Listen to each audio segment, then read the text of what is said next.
예, 오늘 본문은 질문으로 시작하죠. 질문. 35절 보시겠어요? 누가 묻기를 죽은 자들이 어떻게 다시 살아나며 어떠한 몸으로 오느냐 하리니. 사도 바울이 사역하던 이 시대에 부활에 관한 이 질문이 있었다라는 겁니다. 오늘날 이 시대에 봐도 있을 법한 질문이고 또 할 법한 질문이죠. 여러분 한번 생각해 보시세요. 죽은 자들이 어떻게 다시 살아날까요? 그리고 부활한다면 우리는 어떠한 몸으로 오겠습니까? 이 질문입니다. 교회 밖에 있는 사람들도 이 질문을 하겠지만 교회 안에 있는 저희들 역시도 이 질문에 대한 답을 준비하고 있어야 될 것 같아요. 왜냐하면 저희는 예수 그리스도의 죽음과 그 부활을 믿는 사람들이잖아요. 즉 우리는 부활에 대한 성경의 답을 알고 있고 준비하고 있고 믿고 있는 사람이라고 할 때 저희가 사실은 그리스도인이 되기 때문에 그렇습니다. 사도 바울만 부활에 관한 질문을 받은 것 같지는 않아요. 예수님도 예수님 사역 당시에 마태복음 22장 그리고 마가복음 20장 그리고 누가복음 20장 그리고 마가복음 17장쯤 될 거예요. 사두개인들이 찾아옵니다. 그리고 예수님에게 매우 고약한 질문을 하죠. 어떤 여자가 있었는데 자신의 첫 번째 형님과 결혼을 했는데 그 형님이 죽었어요. 그리고 나서 이제 두 번째 남자와 두 번째 형제와 결혼을 하고 쭉쭉쭉 이야기하면서 일곱 번째 형제까지 재혼을 한 그 여자가 있는데 그런 경우 부활하면 이 여자는 누구의 아내가 돼야 되느냐라고 하는 아주 고약하고 정말 아주 악의적인 질문을 사두개인들이 예수님에게 하고 그것에 대해서 주님께서 명확한 답을 하는 게 복음서에 기록이 되어 있습니다.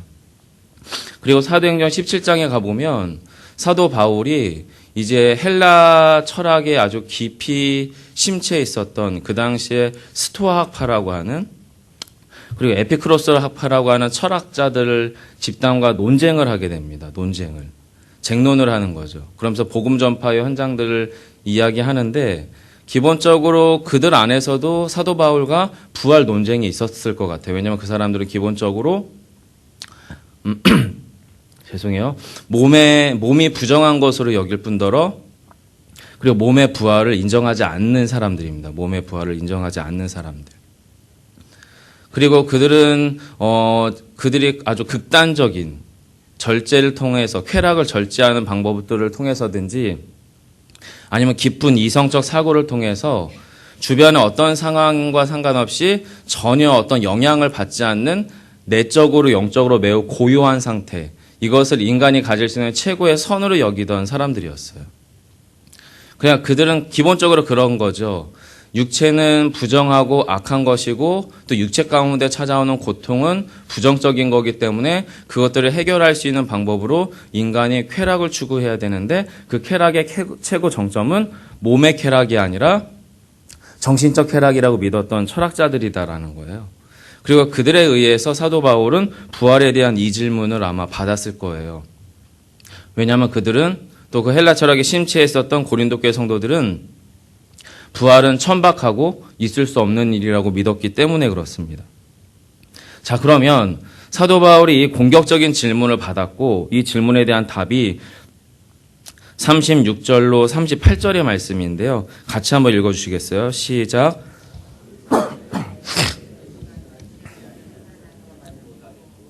또 내가 뿌리는 것은 장래 형체를 뿌리는 것이 아니요 다만 다른 것의 알맹이 뿐이로되 하나님의 그 뜻대로 그에게 형체를 주시되 각 종자에게 그 형체를 주시느니라.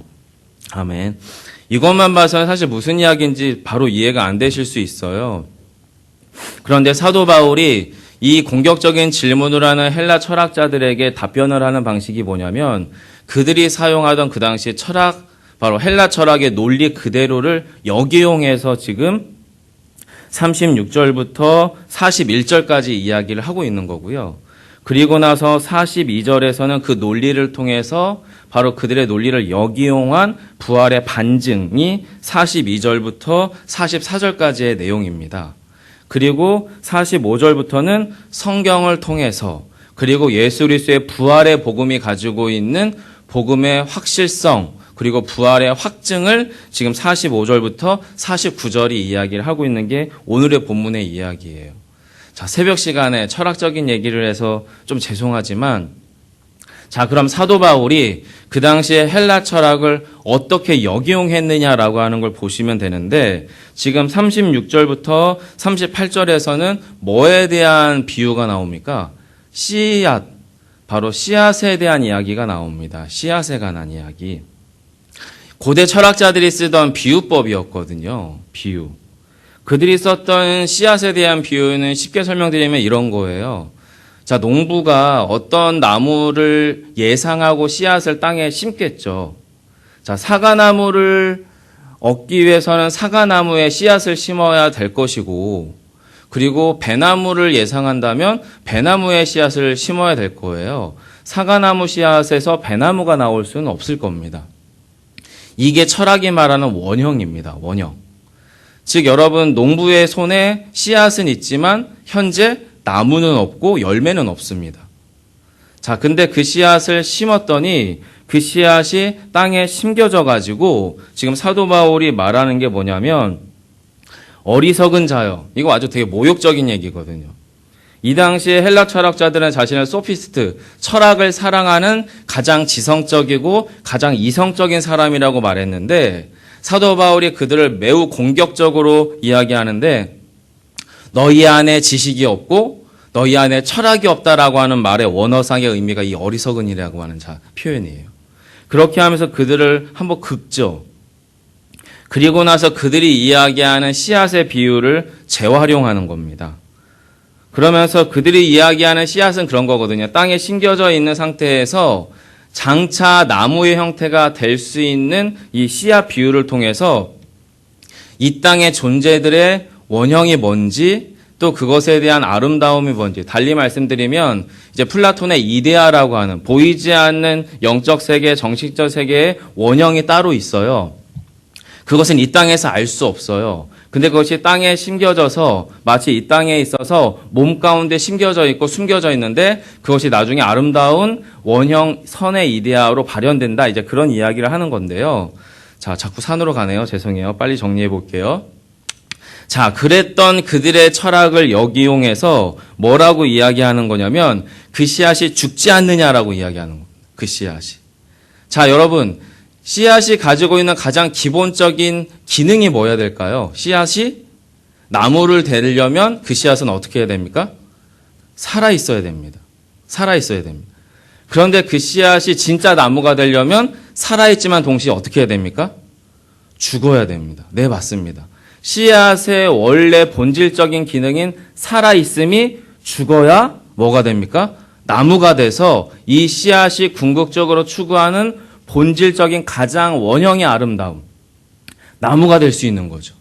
근데 철학자들은 이 생명에 관한 이야기는 이야기하면서, 그리고 보이지 않는 영적 세계에 대한 아름다움에 대해서는 이야기하면서 정작 이 땅에 몸으로 있었던, 형체로 있었던 이 씨앗이 죽는다는 사실에 대해서는 집중하지 않았거든요.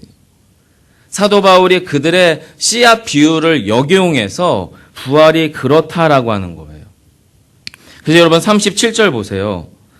또 내가 뿌리는, 여러분이 뿌리는 것은 장래 형체를 뿌리는 게 아니지 않습니까? 나무를 뿌리는 게 아니거든요. 씨앗을 뿌리는 거거든요.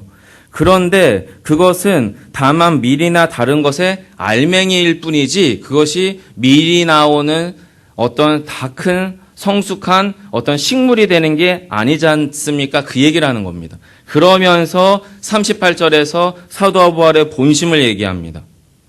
같이 38절 한번 읽어볼까요? 시작. 하나님이 그 뜻대로 그에게 형체를 주시되 각 종자에게 그 형체를 주시느니라. 네, 여기서 지금 사도 바울이 말하는 게 농부가 아무리 씨앗을 심어도 그 씨앗이 살아있어야만 싹이 나고 나무가 될 수 있는 것처럼, 이 씨앗이 심겨져 있는 것처럼 우리의 육체의 부활이라고 하는 것도 하나님께서 그 존재를, 그 몸과 그 영혼을 다시 살리실 뜻 가운데에서 그에게 어떻게 해요? 부활의 형체를 주신다는 거예요. 그리고 마치 우리의 이 몸은 씨앗과 같은 몸뚱아리, 종자라는 거죠. 종자. 자, 그러면 여기서 또 한 가지 우리가 기억해야 될 게 뭐냐면 자, 부활이라고 하는 것이 어떠한 원리로 어떠한 방식으로 우리 안에서 일어날지 우린 아무도 몰라요. 마치 땅에 심겨져 있는 씨가 깨트려지고 썩어져서 거기서 싹이 날 때 그 씨앗 안에 나무가 있는 게 아닌 것처럼 말입니다. 즉 저와 여러분은 부활이 어떻게 이루어질지 모릅니다. 하지만 저희는 무엇을 확신합니까? 우리 안에 예수 그리스도가 살아있는 것을 확신하는 그리스도인입니다. 자, 그렇다면 우리 안에 그리스도가 살아있다면 그리스도께서 우리를 위하여 죽으시고 우리를 위하여 다시 살아나신 것도 진리가 되는 거예요. 우리 안에 예수 그리스도가 내주하시고 함께 하시고 있다는 믿음이 있다면 그 그리스도의 본질적인 놀라운 영적인 능력이 뭐예요? 죽으시고 부활하시는 거거든요. 즉 예수가 우리 안에 있으면 예수의 그 부가적인 건 따라온다는 그 얘기를 지금 본문에서 이 얘기를 하는 겁니다. 우리 안에 예수 그리스도가 진짜면 예수 그리스도의 부활도 우리 안에 진짜일 수밖에 없습니다. 그 얘기를 지금 본문에서 이야기하는 거예요. 부활이 어떻게 이루어지는지 모르겠지만 씨앗이 자라서 싹이 나고 나무가 어떻게 되는지 우리로서는 설명 불가능하지만 우리 안에 계신 그리스도가 진짜라면 그 씨앗이 살아있다면 그 씨앗은 싹을 내고 열매가 맺는 나무가 되는 것처럼 우리 안에 그리스도가 진짜라면 그 그리스도의 부활도 우리 안에 무엇이 된다고요? 진짜가 될 것입니다. 그 얘기를 지금 하고 있다는 거예요. 그리고 39절에서부터 41절까지에서는 그 당시 고대 철학자들의 진료 형상론이라고 하는 그런 철학적인 체계가 있었어요. 뭐냐면 몸이라고 하는 것과 이 진료, 눈에 보여지는 손으로 만져지는 몸, 육체를 만들고 있는, 살을 만들고 있는 진료, 재료가 되는 진료와 그리고 이 진료를 통해서 우리 안에 숨겨져 있지만 아주 아름다운 형상이 존재한다. 이 두 가지, 이 형상의 하나가 뭐냐면 영혼이라고 하는 거고 그 다음에 진료라고 하는 것이 몸이라고 하는 거예요. 그래서 이 당시 고대 철학자들은 모든 이 우주 만물의 모든 피조물들은 다 영혼이 있다라고 믿었대요. 제가 믿는 게 아니에요, 여러분. 이 사람들이 믿었다는 거예요. 그래서 돌덩어리에도 영혼이 있다라고 믿었어요. 그래서 지금 본문에 지금 39절에 보시면 육체에 대한 설명, 바디, 살에 대한 설명을 할 때에 지금 다 다르다고 말하고 있는 게 그 이유예요. 왜냐하면 다 영혼을 가지고 있고 다 육체를 가지고 있는데 그 영혼의 종류가 다른 것처럼 육체도 다르다. 그 얘기 지금 사도 바울이 하면서 육체에 대해서 몇 가지를 얘기합니까? 사람의 육체, 짐승의 육체, 새의 육체, 물고기의 육체를 이야기하는 거예요. 왜냐하면 이 당시 철학자들이 모든 존재들은 몸을 가지고 있고 다른 종류의 영혼을 가지고 있었다고 믿었거든요. 그러면서 그들의 논리를 차용해 옵니다. 그게 여러분 40절이에요. 읽어보실까요? 시작. 하늘에 속한 형체도 있고 땅에 속한 형체도 있으나 하늘에 속한 것의 영광이 따로 있고 땅에 속한 것의 영광이 따로 있으니. 이게 무슨 얘기예요? 땅 가운데 지금 사람의 육체나 짐승의 육체나 새의 육체나 물고기의 육체는 땅의 것이라는 거예요. 하지만 여러분이 말하는 것처럼 하늘에 속한 육체, 형체도 있다. 그 얘기를 하면서 그 모든 형체들이 가지고 있는 영광이 다르다라고 이야기합니다. 자, 여기서 말하는 영광이라고 하는 것은 뭐냐면 거기 한번 볼펜으로 적어 놓으셔도 좋은데 존재가 가지고 있는 본질적인 아름다움을 말합니다. 이거 철학적인 설명이에요. 성경적인 설명이 아니에요, 여러분. 그 당시 이 사람들의 철학적인 설명. 즉, 이 사람들이 하는 얘기는 뭐냐면, 사람의 육체도, 짐승의 육체도, 새의 육체도, 그리고 물고기의 육체가 따로 있고 영혼이 따로 있는 것처럼, 하늘에 속해 있는 형체도 따로 있고, 땅에 속해 있는 형체도 따로 있고, 그 몸을 말하는 거죠. 육체가 따로 있는 것이고, 거기서부터 오는 아름다움도 따로 있다. 영광이 따로 있다는 말이 바로 그 말이에요. 그래서 사도 바울이 부활을 설명할 때 어떻게 설명하냐면 41절과 42절처럼 설명합니다. 같이 한번 읽어볼까요? 시작. 해의 영광이 다르고 달의 영광이 다르며 별의 영광도 다른데 별과 별의 영광이 다르도다. 네. 그리고 42절이요. 시작. 죽은 자의 부활도 그와 같으니 썩을 것으로 심고 썩지 아니할 것으로 다시 살아나며.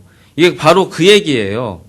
사람의 육체가 영혼과 이렇게 합쳐져 있다가 이것이 분리됨으로 말미암아 영혼과 육체가 따로 있다 그 얘기를 지금 앞에서 하고 나서 그 육체와 영혼이 가지고 있는 본질적인 아름다움은 바로 그 몸과 그 육체의 영혼과 따라오는 거잖아요. 몸이 아름다움, 영혼의 아름다움은 그 아름다움 자체인 거지 몸과 같은 건 아니라는 거죠. 따라오는 거라는 거예요. 그러면서 부활에 대해서 이렇게 얘기하는 거예요. 그래서 여러분이 말하는 것처럼 죽은 자의 부활도 여러분이 말한 그것과 같다. 이 땅에서 썩을 것으로 심어졌지만 우리 안에 영혼은 그리스도에게 속한 예수 그리스도의 소유된 영적 존재이기 때문에 썩지 아니할 것으로 다시 살아나는 속성, 그 영광을 가지고 있습니다. 라고 이야기하는 것이 42절이라는 거예요. 그러면서 이렇게 말합니다. 43절에 욕된 것으로 심었으나 영광스러운 것으로 다시 살아나고 약한 것으로 심었으나 강한 것으로 다시 살아나며 육의 몸으로 심었으나 신령한 몸으로 다시 살아나나니 육의 몸이 있은즉 영의 몸도 있습니다. 이단들이 가장 잘 쓰는 구절 중에 하나가 이 44절이에요. 영의 몸이라고 하는 것은 예수 그리스도로 인하여서 부활이 약속된 신자의 몸이 영의 몸이에요. 이만희 같은 교주가 영의 몸이 아니라 지금 그 얘기를 지금 부활에 대한 이야기를 하는 겁니다. 지금 여기까지는 성도 여러분 잃어버리셔도 돼요. 이것은 사도 바울이 그 당시의 철학을 비틀어서 너희들의 논리의 허점 가운데 부활에 대한 영적인 소스가 가능성이 있음을 여기까지 설명한 거고요. 사도 바울의 본심은 45절에서 선언합니다. 45절 같이 한번 읽어볼까요? 시작. 기록된 바 첫사람 아담은 생명이 되었다함과 같이 마지막 아담은 살려주는 영이 되었나니. 아멘. 자, 첫사람 아담은 하나님의 형상대로 창조되어서 눈에 보이는 육체, 형체를 가졌을 뿐만 아니라 하나님의 형상, 아름다운 성품의 속성을 물려받은 보이지 않는 영혼도 소유한 존재로서 살아있는 영이 됐다는 거예요. 여기까지 믿잖아요, 저희가. 그러면서 사도 바울이 뭐라고 말하냐면 마지막 아담인 예수 그리스도는 살아있는 영이 아니라 당신을 죽임으로 당신 안에 영생의 능력을 가지고 누군가를 부활시키는, 다시 살리는, 살려주는 영이 되었다는 거예요. 여기서 원래 아멘이 나와야 되거든요, 여러분. 여러분, 이것이 아주 엄밀하게 말씀드리면 이런 겁니다. 저와 여러분은 지금도 서서히 하루하루 죽어가잖아요. 저희는 오늘도 살았다 내지는 오늘 어떻게 살지라고 말하지만 아주 엄밀하게 저와 여러분은 하루씩 죽어가고 있는 거지 않습니까? 우리는 죽음을 피해갈 수 없는 존재입니다. 그게 여러분 45절의 생명입니다. 아담, 첫사람 아담. 첫사람 아담처럼 저희는 죄 중에 출생해서 죽음이라고 하는 결과물을 예상하고 받아들이고 그것이 현실이 되도록 살아가는 생영입니다. 이게 우리의 현실이었다는 거예요. 그랬던 우리 가운데 그리스도의 복음이 찾아왔어요. 십자가의 죽음과 부활의 사건이. 이건 사건이에요. 예수님의 사건인지 내 사건이 아니에요. 근데 이 예수님의 사건이 내 안에서 나의 사건으로 작동되기 시작해요. 무엇을 통해서요? 믿음을 통해서요. 믿음을 통해서 내 안에서 나는 생명이지만 내 안에 살려주는 영 대신 그리스도가 내 안에서 역사함으로 말미암아 오늘 이 자리에서 이 땅 가운데에서 우리가 어떠한 존재로 살아가는 겁니까? 부활을 기다리는 존재로 살아가는 거예요. 어제까지 예수 믿기 전까지는 죽음을 기다리고 하루하루 죽어가는 존재로 살았다면 내 안에 그리스도로 말미암아 우리는 죽어가는 존재가 아니라 부활을 준비하고 부활을 기다리며 나의 부활을 고대하는 존재로 살아가는 존재로 변화됐다는 거예요. 이 변화가 내 안에서 어떻게 일어났는지는 설명할 수 없어요. 싹이 나서 나무가 되는 씨앗의 비밀처럼 그 생명의 비밀의 원리가 어떻게 되는지 우리는 알 수 없는 것처럼 우리 안에 부활이 어떻게 일어나는지 그 설명은 될 수 없지만 우리에게는 지금 현실 가운데에서 그것이 어떻게 해요? 믿어지는 존재로 산다는 겁니다. 그리스도인은. 자, 그럼 결론을 맺겠습니다. 예수 그리스도의 부활이 엄연한 진리고 사실이라면 이것을 믿고 있는 저희들의 삶에서 이 부활은 어떠한 영향을 끼쳐야 할까요? 두 가지죠. 바로 지금 이 순간 이 땅에서 이 현실에서 그 부활을 경험하면서 살아가야 됩니다. 첫 번째로는. 그리고 두 번째로는 실제로 우리가 그리스도가 오시는 그날에 그 부활은 나의 것이 될 것입니다. 이 두 가지가 같이 가는 거죠, 항상. 자, 그러면 성도 여러분, 우리가 이 땅에서 부활을 어떻게 경험해야 될까요? 아니, 어떻게 경험할 수 있을까요? 한 가지밖에 없습니다. 그리스도 안에서 그리스도가 죽으신 방식으로 죽을 때에만 우리는 이 땅에서 그 부활을 연습할 수 있습니다. 도저히 사랑할 수 없고 용납할 수 없고 받아들일 수 없을 그 어떤 상황, 그 어떤 관계, 그 현실 속에서 내가 죽고 내 안에 그리스도가 사는 방식으로 살기로 결정하고 연습해서 오늘 그렇게 한 번 살고 오늘 그렇게 두 번 살고 그것이 사라짐으로 그 안에서 그리스도가 내가 할 수 없는 사랑을, 내가 할 수 없는 용서를, 내가 할 수 없는 용납을 하게끔 하시는 게 내 안에 축적되면 축적될수록 우리 안에서 무엇이 더 강렬해집니까? 부활에 대한 소망이 강렬해지는 거죠. 아, 내 안에 진짜 예수가 있구나. 이건 나로서 할 수 없었던 건데 예수님이 나에게 그렇게 하게끔 하셨구나. 이게 연습되는 거예요, 여기서. 그럼 여러분 죽는 거죠, 그게 사실은. 하지만 다시 사는 겁니다. 이것이 이어지는 겁니다. 이 땅에서 육체를 가지고 부활을 오늘 살고 내일 모레 살고 이렇게 쭉 살다가 어느샌가 우리가 죽어요. 근데 눈을 딱 떴어요. 근데 죽은 게 아닌 거예요. 죽은 게 아닌 거예요. 눈을 딱 떴더니 진짜 살아있는 거예요. 지금은 서서히 죽어가는 몸이지만 눈을 딱 떠는 순간 영원히 사는 존재인 거예요. 이게 지금 성경이 말하는 부활입니다, 여러분.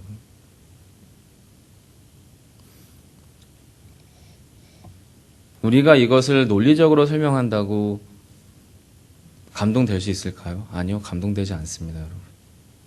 성경이 말하는 부활은 앞에서 사도 바울의 이 논증을 따라서 논리적으로 설득된다고 이 부활이 나의 것이 되는 게 아니죠. 우리 안에 그리스도가 있을 때에 이 부활은 저와 여러분의 부활이 됩니다. 우리 안에 그리스도가 역사할 때 오늘 이 땅에서 이 현실에서 지금 이 순간 그 그리스도가 내 안에서 살아 역사할 때 이 부활은 저와 여러분의 것이 됩니다. 여러분은 지금 그 순간으로 초청함을 받은 하나님의 사람들이시고 그리스도인이세요. 분리해서 사시면 안 됩니다. 마치 이 사람들처럼 육체는 부정한 거니까 영과 육체를 분리시켜서 극단의 쾌락, 극단의 절제를 통해서 극단의 금욕을 통해서 내 마음의 평정을 유지하겠다고 말했던 이 허점투성이의 철학자들처럼 교회 안에서만 예수 믿는 사람이고 내 몸으로 내 삶으로는 예수 믿는 사람이 아닌 철저하게 바벨론과 세상의 방식으로 살아가는 순간 그것이 계속 반복되는 한 저와 여러분은 부활의 부자를 절대 이해할 수 없습니다. 그런데 언젠가 눈을 떠봤더니 난 천국에 속한 자가 되면 그게 바로 부끄러운 구원을 받은 자가 되는 거죠. 근데 여러분 얼마나 위험합니까? 내가 부끄러운 구원을 받을 자라고 막연하게 상상하고 신앙생활 하는 것만큼 위험천만한 게 없어요. 덮어놓고 예수만 믿으면 천국 간다는 논리를 가지고 살아가가지고 눈 딱 떴는데 천국이 아니면 여러분 어떡하시겠습니까?